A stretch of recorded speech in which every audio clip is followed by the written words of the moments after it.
por conta da dona pandemia, né, uma vida que era completamente organizada, tanto eu quanto meu marido, meus pais também, desorganizou brutalmente. Meus pais são aposentados, mas tinham uma empresa de turismo que na pandemia fechou. Meu marido tinha uma empresa, uma loja que era voltada para o turismo no Pelourinho, fechou. Eu trabalhava numa empresa privada e descobri logo no início da pandemia que estava grávida. Trabalhei minha gravidez toda online. E aí, de repente, a minha renda que estava suprindo todas as necessidades aí da minha família. Meu nome é Patrícia, eu moro em Salvador, Bahia.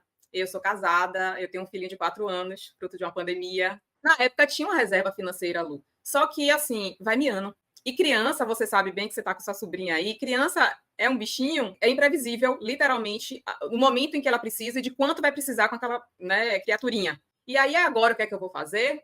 Como a ex-bancária, que não aprendeu nada em 7 anos de banco, no Banco I, o Banco I fez o quê? Ô, Patrícia, você está no momento assim, eu estou vendo que suas reservas estão caindo, toma aqui um empréstimo. E Patrícia aceitou. Claro, dinheiro fácil, você está desesperado, precisa pagar, porque minha vida era aquela bola de neve do cartão de crédito. Pagava tudo no cartão, com a ilusão das milhas e tal, vamos usar só o cartão, recebia o salário, pagava o que tinha que pagar fora do cartão, pagava o cartão, quando dava para pagar o cartão. Quando não dava, opa, olha o empréstimo ali. Eu avaliava o seguinte, eu estou precisando de uma grana agora nesse momento. Quanto que vai ser a parcela? A parcela vai ser R$ 500. Está dentro do meu orçamento? Eu consigo pagar? Consigo. Então, não estava me interessando se eu estava pegando 5 mil e pagando mais tarde 15 mil. Estava me interessando que naquele momento eu ia pagar R$ 500 de parcela e ia resolver minha vida com aqueles 5 mil. Virou essa bola de neve do dinheiro fácil. Só que, como o Lu bem diz, dinheiro não resolve problema nenhum, né? Então, quanto mais a gente pegava, mais precisava, né? Porque o foco do problema não estava sanado, né? E existiam vários focos aí. O valor, nesse momento da dívida, era total 84.233. Isso entre empréstimo e cartão? Só, empréstimo e cartão. Um cartão Empréstimo e cartão, tá. e E 4 nesse momento empréstimos. você estava trabalhando, mas o seu marido estava sem Não, renda? sem renda. E aí, isso, óbvio, para qualquer pessoa e qualquer família organizada, uma família que está se construindo aí, uma vida, uma criança e filho nessa hora pesa demais. Eu falei, gente, eu não quero esse exemplo para meu filho e eu não quero isso para mim, né? Eu estou sem perspectiva aí, junto com meu marido, ele atualmente ele estuda para concurso, né? Ele chegou até a abrir um pequeno negócio após pandemia, mas não deu certo. Então, assim, a renda aqui de casa é minha. Então, assim, eu tenho uma renda boa. Por que é que não está dando, né? E aí, desesperada, né? No momento realmente de desespero, uma noite, uma sexta-feira à noite, eu estava no YouTube. Aí comecei a pesquisar, né? Como lidar com financiamento, como negociar financiamento, que eu ainda estava na ilusão de conseguir negociar com o banco de uma forma normal. E aí eu vi uma live de você com Priscila, na verdade era um podcast, que era assim, como sair do buraco do caos financeiro. E aí, nessa live, eu conheci você, Lu. E aí, uma coisa que eu senti, tanto você quanto a Priscila, que estava nesse podcast, era assim, a tranquilidade, a naturalidade, a simplicidade, como que passava as coisas. Daí pronto, vi essa live, gostei de você, gostei, né, do método. E aí o que é que eu fiz? Eu passei o sábado inteiro maratonando tudo. No domingo eu falei assim, eu tenho que fazer o curso dessa mulher agora. Aí entrei em contato com vocês imediatamente para saber quando que vai ter esse curso, quanto que vai ter. E aí eu me lembro que isso daí foi mais ou menos em final de fevereiro. E aí falaram assim, em abril vai ter uma semana gratuita.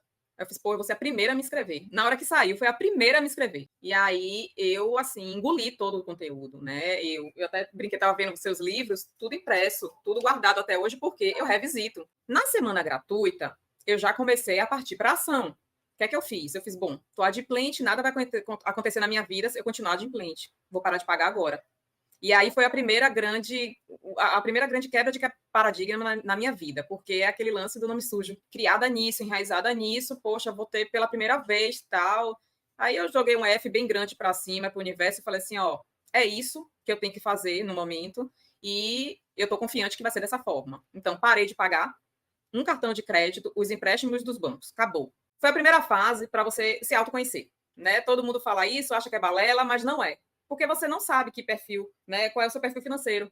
Você não sabe identificar isso. E eu identifiquei o meu que era gastador, porque eu evidenciava prazeres momentâneos e não pensava além. Então, o primeiro ponto, verificar. Quer dizer, antes disso, teve as etapas, né? Aquela que primeiro é a negação, aí depois você fica desesperada, parte para ação, né? Aí depois vem o comprometimento, obra, clareza. No momento da fotografia, foi desafiador, porque primeiro, né? Quando você vê aquela lista imensa de gastos que você tem no mês, né? E aí você começa a fazer as subdivisões, né? Do que é essencial, do que não é essencial, do que é variável e fixo, e você começa a fazer alguns cortes necessários. E que, assim, cortes que alguns não doem, que você nem sabe que está tendo, que, enfim, que não vai fazer diferença nenhuma na sua vida, vai fazer diferença apenas financeira, mas que no seu dia a dia não muda nada.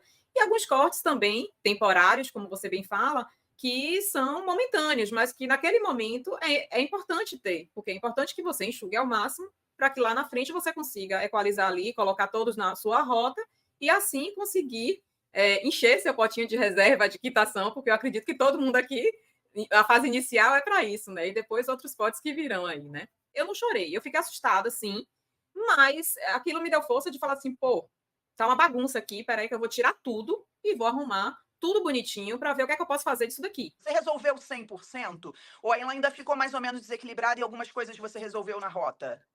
Não, ela ficou desequilibrada, assim.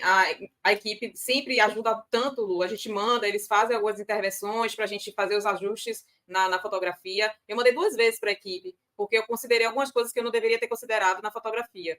Para justamente ficar, né, o mais redondo possível para quando eu fosse colocar na rota, já ser mais assertiva, entendeu? Falo muito que, assim, um dos grandes diferenciais do seu curso é o apoio que a equipe dá para a gente. A gente em nenhum momento está sozinho, porque a gente está no pior momento da nossa vida, assim. Estou falando da parte financeira, lógico. Você está envergonhado, você está escondendo isso de muita gente da família. Então, assim, você se apoia na equipe. Todo mundo, assim, muito, muito acolhedor, muito carinhoso, porque não é simplesmente passar a informação, né? É passar com carinho, com o lance da empatia que você falou, né? É se colocar, todo mundo se colocava lá, né? Foram ex-detonadores em algum momento da vida e sabe o momento que você está. Então, isso faz toda a diferença, né? Você se sente ali confortado. E aí você foi criando o equilíbrio na rota, foi isso? Isso. Eu fui criando o equilíbrio na rota. Eu fiz o curso em maio, então eu fiz a rota aí até dezembro, né, inicialmente. Mas assim, fiz a rota, mas ficava focado assim de mês a mês mesmo, e é uma rotina que eu faço até hoje, na verdade, né?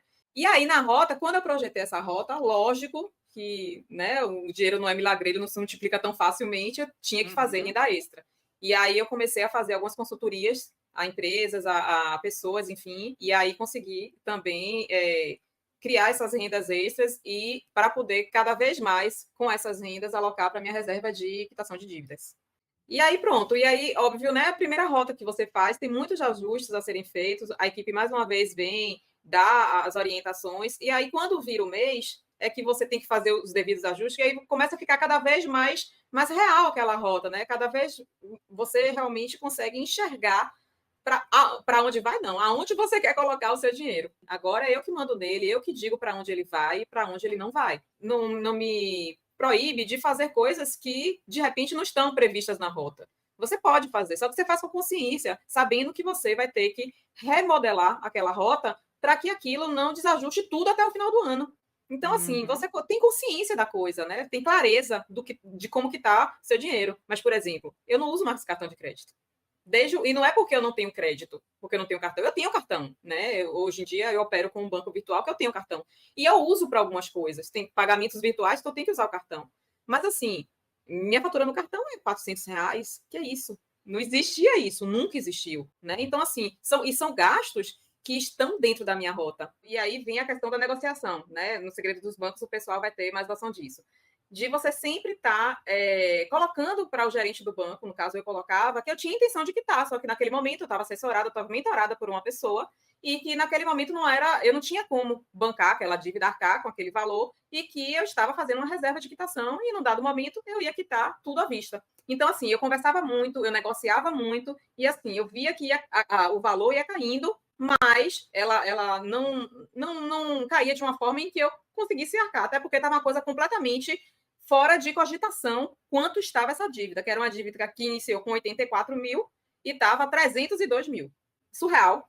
Né? E quando vinham assim os valores, ela vinha, né? 100 e tantos, 200 e tantos. Eu falava assim, cara, vocês estão em que mundo? Não existe isso, eu não vou pagar isso. Quando você começa a mudar suas intenções, enxergar a coisa de uma maneira mais clara, fazer a coisa acontecer de uma maneira diferente, cara, o universo inteiro está conspirando para que aquilo dê certo. Não tem jeito, é real, é real. Então, assim, você muda, eu mudei, né? Eu me tornei outra pessoa, é uma pessoa que estava triste, amuada, tal, que não é do meu, né? Sou sagitariana nata, alegre, voltei a ser quem eu era, voltei a dormir bem. Isso ainda sem quitar a dívida. Por quê? Porque as coisas estavam fluindo e eu sabia que em algum momento isso ia acontecer. Lu, no mês passado, minha família tem um imóvel que estava querendo vender há 2 anos. Vários corretores foram lá, nunca deu certo. No mês passado, o vizinho, que é um hotel que está fazendo, comprou sem corretor, comprou à vista esse imóvel.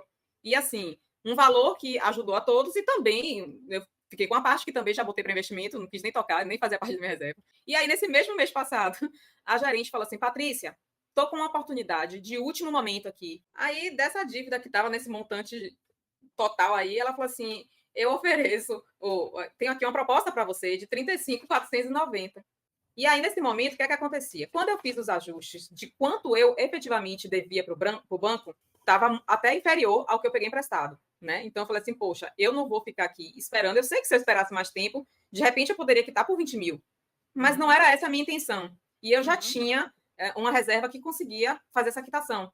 Óbvio que a venda desse imóvel acelerou muito isso, ok. Sim. Mas não foi, né? Mas não foi o ponto-chave, o ponto fundamental. Né? E aí eu aproveitei a oportunidade, sim. E isso zera a sua dívida? Você resolveu absolutamente Não, tudo com isso? tudo O que do que ainda Banco I. falta? Eu não tenho mais relação com o Banco I. Eu tenho um pequeno empréstimo no Banco Nu, que o Banco Nu é muito difícil de negociar, né? Não tem gerente para você fazer o tete a tete, é tudo virtual.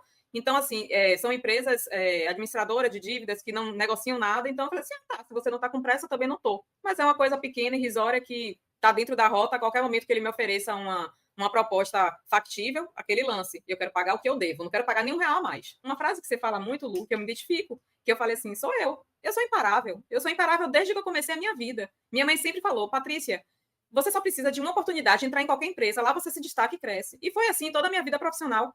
E eu levo muito isso. Eu não paro, eu não me acomodo, entendeu? Eu não tenho pena de passar uma madrugada inteira estudando, se eu sei que aquilo vai ser bom para mim, entendeu? Por exemplo, meu filho, né? Dentre as coisas que eu consegui alcançar também, né? Que não é só quitar dívida com esse curso. Eu fiz um seguro de vida para o meu filho que garante a educação dele até a faculdade. E são passos que você dá na sua vida. Óbvio, as empresas estão aí, as seguradoras estão aí, mas a mudança de pensamento foi com o curso que aconteceu. Não tenha dúvida. Uma coisa que a gente não sabe nem falar, a gente fica emocionado de ver um futuro lindo pela frente, né? Seu e da sua família. Graças a uma mudança de atitude que não doeu tanto assim, né? É uma coisa que todo mundo consegue fazer. Não é uma coisa que você vá alocar, né, deixar de fazer tudo. Não, você vai pintar seu cabelo, você vai fazer tudo, só que você vai fazer tudo de outra forma. Você não precisa ir no salão mais caro da sua cidade. Você pode encontrar outro. Que faz minha unha sou eu, e eu não morro por isso, né? Então, assim, são pequenos detalhes. Você pensa assim, é um custozinho de 30 reais, não vai fazer diferença. Faz sim, muita.